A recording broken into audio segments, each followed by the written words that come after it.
Bonsoir à tous et merci pour cette confiance renouvelée et bienvenue à cette nouvelle édition d'Information. En prélude à la campagne de vaccination contre la polio qui aura lieu du 1er au 3 mai prochain, le programme élargi de vaccination du ministère de la Santé publique a organisé ce vendredi 24 avril une séance de briefing à l'intention des journalistes et influenceurs. L'objectif est de renforcer leur implication dans la sensibilisation afin que tous les enfants de 0 à 59 mois soient vaccinés. À quelques jours du lancement officiel de la campagne nationale de vaccination contre la poliomyélite, les autorités sanitaires tchadiennes multiplient les initiatives pour garantir son succès. C'est pourquoi les journalistes et acteurs des réseaux sociaux ont été réunis autour de cette séance de briefing stratégique. Au cœur des échanges, le rôle crucial des médias dans la lutte contre la poliomyélite. Le chef de service adjoint de planification et communication du PEV a insisté sur la nécessité d'une forte mobilisation médiatique pour atteindre toutes les cibles, notamment dans les zones difficiles d'accès et les communautés parfois réticentes à la vaccination. La poliomyélite demeure une menace réelle et malgré les progrès enregistrés, aucun relâchement n'est permis tant que chaque enfant n'est pas protégé. Dans ce contexte, votre rôle est essentiel. Vous êtes les relais d'information crédibles des acteurs clés de mobilisation sociale, capables d'informer, de sensibiliser et d'influencer positivement les comportements au sein de nos communautés. Les journalistes et influenceurs présents ont été renseignés sur les objectifs, les résultats des 4 dernières campagnes et ont été appelés à relayer des messages clairs, fiables et accessibles afin de lutter contre les rumeurs et les fausses informations qui freinent souvent l'adhésion des populations. Il leur a également été demandé de mettre en avant les bénéfices de la vaccination et de sensibiliser les parents sur l'importance de faire vacciner les enfants. À travers cette initiative, le ministère de la Santé publique espère ainsi renforcer la confiance des populations et atteindre une couverture vaccinale maximale, condition essentielle pour protéger les enfants et prévenir toute résurgence de la maladie. La CCMA du Mandoul a un nouveau président, Amata Adam Hagar est son nom. Il remplace à ce poste Hassan Bodou après 2 mandats à la tête de l'institution. La cérémonie de passation de charge est présidée par le secrétaire général de la province du Mandoul, Dimas Djedoubou. On fait le point avec Dominique Djidéo. Dans le cadre de la politique de la continuité des actions gouvernementales et du renouveau de la gouvernance locale de la vie institutionnelle de la CCMA pour le développement socio-économique, la présidence de cette chambre change de président. Ceci en conformité des dispositions de l'arrêté 0011 du 13 février 2026 portant proclamation des résultats des membres du bureau exécutif sortis de l'Assemblée générale élective des membres du CCMA. La cérémonie de passation des charges est présidée par le secrétaire général de la province du Mandoul, Dimas Ndjedboum, en présence de la secrétaire de séance du conseil provincial Djéré Matangar Bertine, de la déléguée intérimaire du commerce Ruth Mouyo, des autorités administratives et sécuritaires et des opérateurs économiques de la province du Mandoul. À cet effet, le maire de la commune de Koumra Guerindita Naogban a rendu hommage au président sortant avant de dire que les attentes sont énormes. C'est pourquoi il réaffirme l'engagement de la commune à œuvrer pour le bon fonctionnement de la chambre. Le président sortant Hassan Mbodou, dans son discours bilan, a présenté l'institution qui, selon lui, est une entité gouvernementale dotée d'une autonomie de gestion.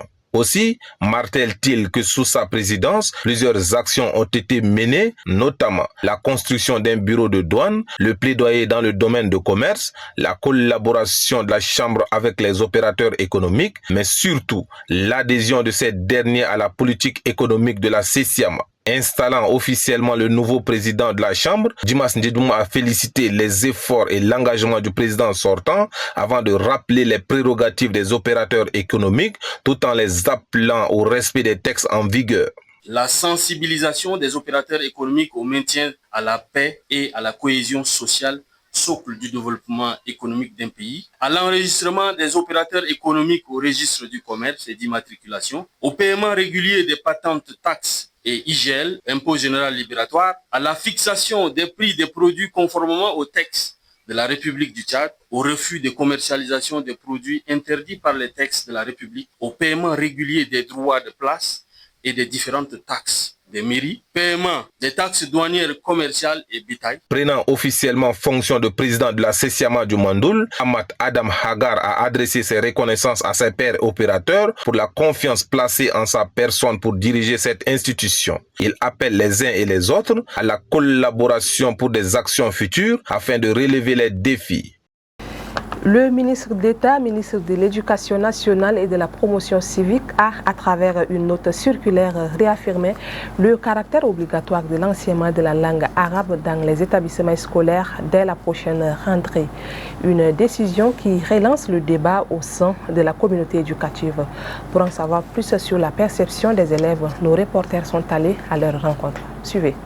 La question de l'enseignement de la langue arabe refait surface dans le système éducatif national. Dans une note circulaire qui d'être publiée, le ministre d'État, ministre de l'Éducation nationale et de la promotion civique a rappelé que l'enseignement de l'arabe demeure obligatoire dans les établissements scolaires du pays à compter de la prochaine rentrée. Cette décision, qui s'inscrit dans la continuité des réformes éducatives engagées depuis plusieurs années, vise selon les autorités à renforcer le bilinguisme et à promouvoir une meilleure intégration des langues d'enseignement dans le cursus scolaire. Sur le terrain, cette annonce suscite des réactions diverses parmi les élèves. Dans les établissements de la capitale, certains approuvent la mesure, estimant qu'elle constitue une opportunité d'élargir leurs compétences linguistiques. Sa décision là, c'est bien et les autres ont dit que nous on grandit en arabe et notre pays ainsi est arabophone comme ça là. Moi j'ai vu là, sa décision là, c'est bien à moi là. C'est bon à moi là. Je dis que c'est pas aussi mal. Parce que le Tchad, déjà, c'est un pays à deux langues, un pays bilingue, je peux dire.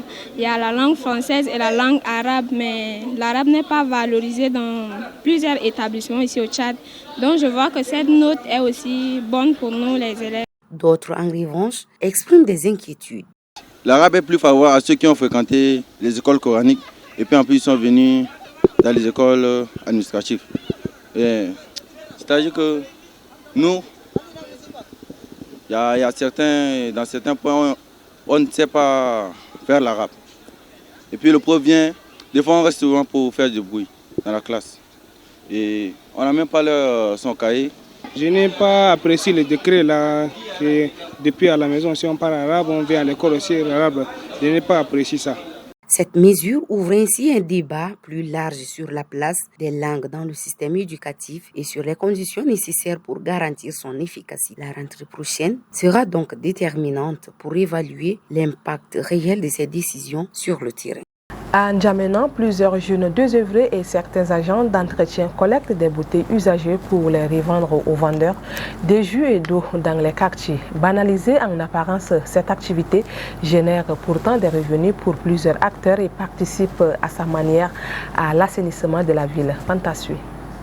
Sous le soleil ardent de N'Djamena, ils sont nombreux à arpenter les rues, les marchés et les abords des restaurants à la recherche de bouteilles en plastique. Munis de sacs, ces jeunes collecteurs transforment les déchets en opportunités économiques. Ces bouteilles ramassées sont revendues entre 25 et 50 francs l'unité selon le type. Dans les hôtels et les bureaux administratifs, certains agents d'entretien participent également à ce circuit informel. Plutôt que de jeter les bouteilles, ils les mettent de côté pour les revendre. Au bout de la chaîne, les acheteurs sont souvent des vendeurs de jus, locaux ou d'eau conditionnée. Pour eux, ces bouteilles représentent une alternative économique face au coût élevé des emballages neufs.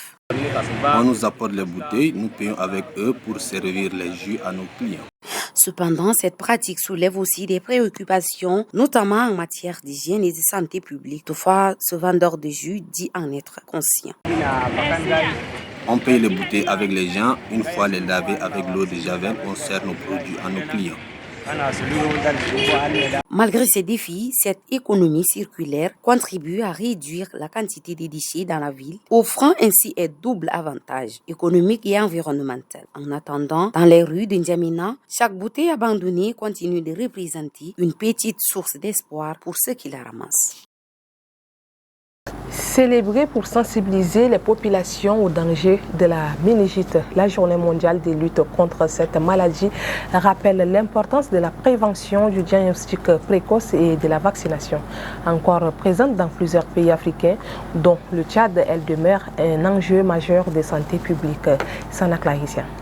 À l'occasion de la journée mondiale de lutte contre la méningite, les acteurs de santé renouvellent leur appel à la vigilance face à une maladie qui continue de menacer de nombreuses populations, particulièrement en Afrique subsaharienne. Cette journée constitue un moment de sensibilisation, mais aussi de mobilisation autour des moyens de prévention et de prise en charge. La méningite est une inflammation des membranes qui enveloppe le cerveau et la moelle épinière. Elle peut être causée par des bactéries, des virus ou d'autres agents infectieux. Les formes bactériennes sont les plus graves car elles évoluent rapidement et peuvent provoquer la mort en quelques heures si aucun traitement n'est administré à temps. Même en cas de guérison, des séquelles importantes peuvent subsister, notamment des troubles neurologiques, une cédure ou des difficultés d'apprentissage. Au Tchad, comme dans plusieurs pays de la ceinture africaine de la méningite, les périodes de forte chaleur et de vent poussiéreux favorisent parfois la circulation de la maladie. Les autorités sanitaires restent donc attentives, notamment dans les zones les plus exposées. Les premiers signes de la méningite sont généralement une forte fièvre, des maux de tête intenses, une raideur de la nuque, des vomissements, une sensibilité de la lumière ou encore des troubles de conscience. Chez les nourrissons, les symptômes peuvent être moins visibles, d'où l'importance d'une surveillance accrue. Le diagnostic précoce demeure essentiel pour sauver des vies et limiter les complications. Dès l'apparition des symptômes suspects, il est recommandé de consulter rapidement une structure de santé. La vaccination reste le moyen de prévention le plus efficace. Les campagnes de vaccination menées dans plusieurs pays africains ont permis de réduire significativement certaines formes épidémiques. Au-delà de l'aspect médical, cette journée mondiale vise également à combattre la désinformation, à renforcer la confiance envers les vaccins et à encourager les bons réflexes au sein des communautés. Face à la méningite, l'information et la rapidité d'action peuvent faire la différence. Pour clore un an après les violences, Samia Suluhu Hassan promet réforme et réconciliation. En RDC, les femmes déplorent des maltraitances lors d'accouchement. Guinée équatoriale pour finir la fin de la tournée du pape Léon XIV en Afrique. Le tour d'actualité internationale avec Djurkidan Rolta Solange. Un an après les violences qui ont secoué la Tanzanie à la suite de l'élection présidentielle de 2025, le pouvoir tente d'ouvrir une nouvelle séquence politique. S'appuyant sur les conclusions d'une commission d'enquête présidée par Mohamed Chand Othman, la présidente Samia Suluhu Hassan a détaillé une série d'initiatives destinées à répondre à la crise. La commission estime qu'au moins 518 personnes ont perdu la vie lors des violences survenues dans un contexte de coupures d'Internet et de fortes tensions politiques. Plus de 800 blessés par balles ont également été recensés. Le rapport souligne toutefois que le bilan pourrait être plus élevé, certaines familles ayant enterré leurs proches sans passage par les morgues. En RDC, où plus de 90% de la population est chrétienne et où les conceptions traditionnelles de la femme et de la sexualité prédominent, ce genre d'histoire est un sujet tabou. Mais ces dernières semaines, de plus en plus de personnes ont pris la parole après la diffusion d'une vidéo qui est devenue virale et a stupéfié le pays. Tournée dans la salle d'accouchement d'un hôpital public de Kinshasa, la vidéo montre une jeune femme nue en train de hurler juste après avoir accouché. De grandes taches de sang sont visibles sur le lit d'hôpital d'où elle bondit. Une médecin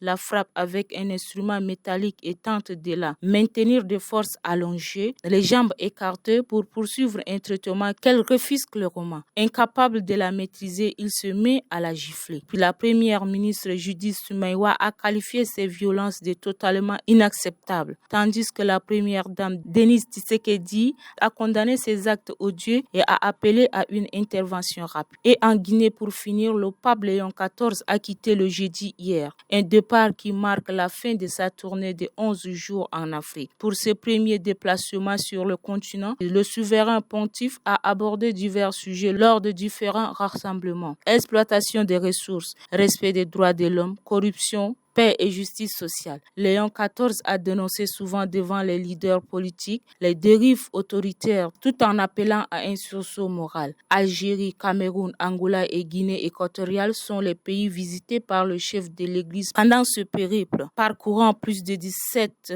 700 km en 18 vols, dont 3 rien que mercredi, qui l'ont visionné la Guinée équatoriale de la côte ouest à la frontière extrême est avec le Gabon puis revenir. Et c'est la fin de cette édition d'information. Mesdames et messieurs, merci à vous de l'avoir suivi. À très bientôt.